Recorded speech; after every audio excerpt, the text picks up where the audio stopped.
আসসালামু আলাইকুম। মাশাআল্লাহ, আমরা একটা মাস, পবিত্র মাস রমজানুল মুবারক মাস, প্রশিক্ষণের মাস আমরা অতিক্রম করলাম। তার সাথে সাথে আজকে ঈদুল ফিতরের দিন, খুশির দিন।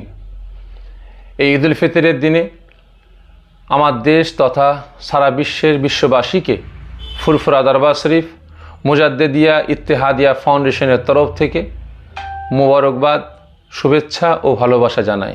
তার সাথে সাথে সকলের কাছে আমি অনুরোধ করব, যেহেতু আমরা একটা মাস, প্রশিক্ষণের মাস আমরা পার করলাম, যেহেতু এই মাসে আমরা যেভাবে প্রশিক্ষণ নিয়েছি, ইবাদত, বন্দেগি, নামাজ, কালাম, খাওয়া দাওয়া, চলাফেরা যেভাবে করেছি, ঠিক সেভাবেই আমাদের 11টা মাস চলাফেরা, খাওয়া দাওয়া, কথাবার্তারা প্রত্যেকটা দিকে আমাদের খেয়াল রাখতে হবে।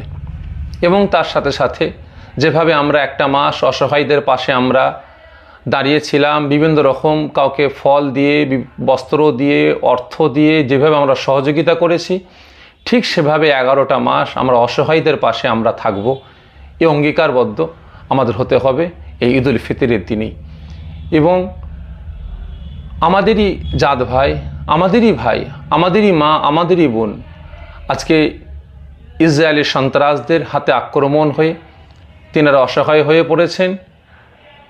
দীর্ঘদিন ধরে ইসরায়েলি সন্ত্রাসেরা আমার মা বোনেদের উপরে, ইসরায়েল ফিলিস্তিনের মুসলমানদের উপরে অত্যাচার, নির্যাতন চালিয়েছে, আজও চালাচ্ছে। আমরা প্রত্যেকটা দেশবাসী অসহায় ফিলিস্তিন, গাজার মুসলমানদের জন্য আমরা দোয়া চাইব ঈদুল ফিতরের দিনে ঈদগার ময়দানে গিয়ে। এবং আল্লাহ পাক যেন তেনার পবিত্র ঘর মসজিদে আকসাকে আল্লাহ পাক আমাদের হাতে ফিরিয়ে দেন, এই দোয়াটাও আমরা চাইব। এবং তার সাথে সাথে এই ঈদের দিন, খুশির দিনে যাতে আমাদের চলাফেরা উল্টো পাল্টা না হয়, এবং খুশিটা যেন আমাদের অসহায়দের নিয়ে, আমাদের মধ্যে হিংসা বিভেদ ভুলে গিয়ে আমাদের মধ্যে বন্ধুত্ব সম্পর্কটাকে বাড়িয়ে দিয়ে যাতে আমাদের খুশিটা যেন হয়, সেদিকে আমাদের খেয়াল রাখতে হবে। কারণ বিভিন্ন জায়গায় আমরা দেখেছি, বিভিন্ন জেলায় দেখেছি, এই ঈদের দিনকে খুশি করে বিভিন্ন জায়গায় ড্যান্স, হাঙ্গামা, ফাংশান, মেলা, বিভিন্ন রকমের টুর্নামেন্ট হয়।